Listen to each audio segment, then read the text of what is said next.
This is the Still Alive Studios developer diary for our game Son of Nor number 107.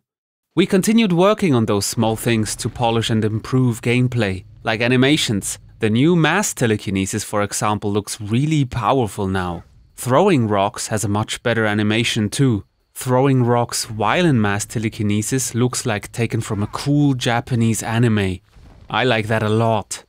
New animations also for the Dragonling when hit.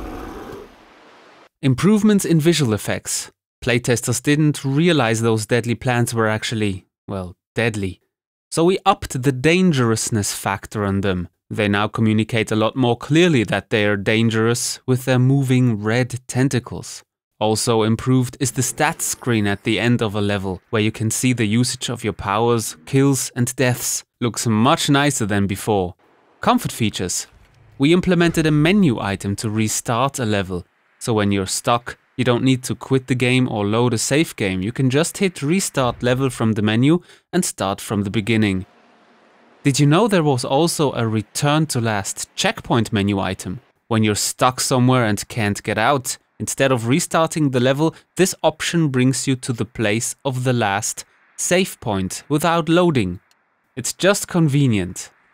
I hope you all discovered the spellbook. Press the F key. This is really handy. It not only shows you the last conversations and the currently open quests for you to remember what you're supposed to do, it's also the place to configure your magic and select spell variations. You see the three magical classes, fire, wind and essence. And when you find a spell variation collectible, you can then choose variations of your fire, wind and essence spells. Then there's a map of Noshrak for you to see where your journey has taken you. The game stats, together with the found collectibles, are on the next page. And the game's story for you to catch up and reread what happened in the lore. Which brings me to collectibles. Collectibles are items that are usually a little hard to get to and require some brain power. We have two types of collectibles. Collectibles that unlock spell variations, like this spiky one, and collectibles that unlock other game elements. Let's take that spell variation collectible, for example. Open your spellbook, and apparently I got the Fire Nova variation. Spell variations have different uses. Some work over time, some are delayed but have a bigger radius and do more damage. Find them all and try them out.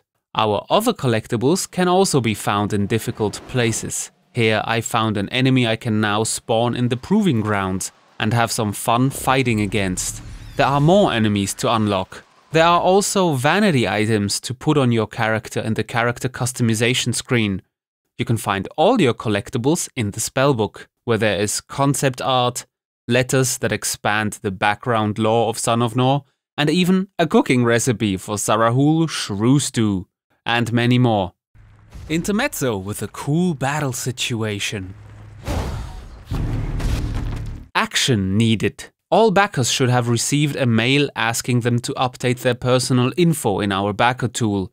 We're close to implementing your names and texts onto our wall of heroes and tombstones. Tombstone backers, you can specify the text you'd like to see on your heroic gravestone in Taro. Log in and provide the info. It'll appear in the game. To close off this episode, let's have an indie corner with a game tip of another studio that's dear to our hearts.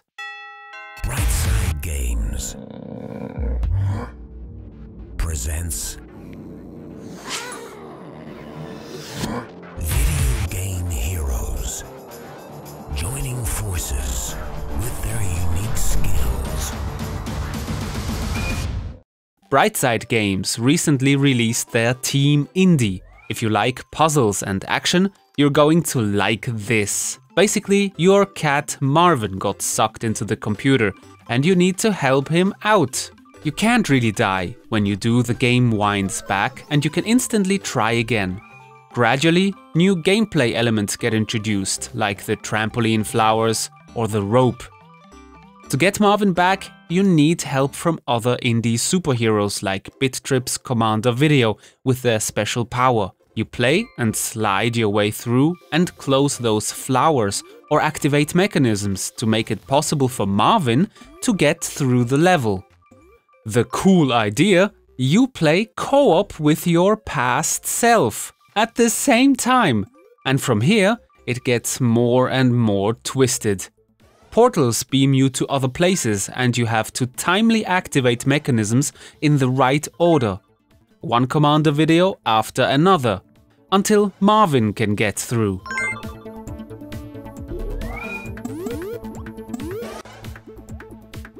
As the game progresses, you get more and more indie game heroes to help you out, each with their own unique ability.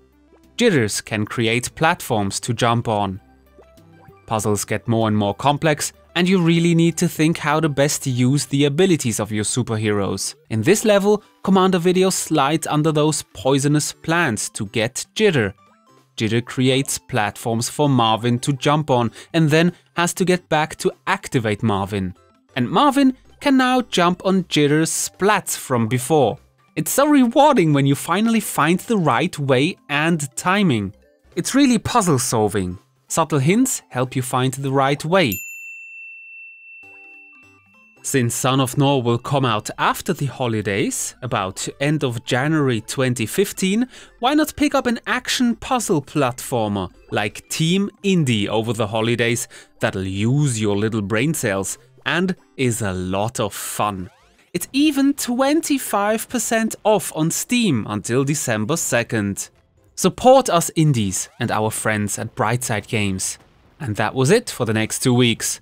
If you want to get your hands on Son of Nor, an early access version is available on Steam. Get it there. And hey, subscribe to our YouTube channel. Thanks for watching. See ya.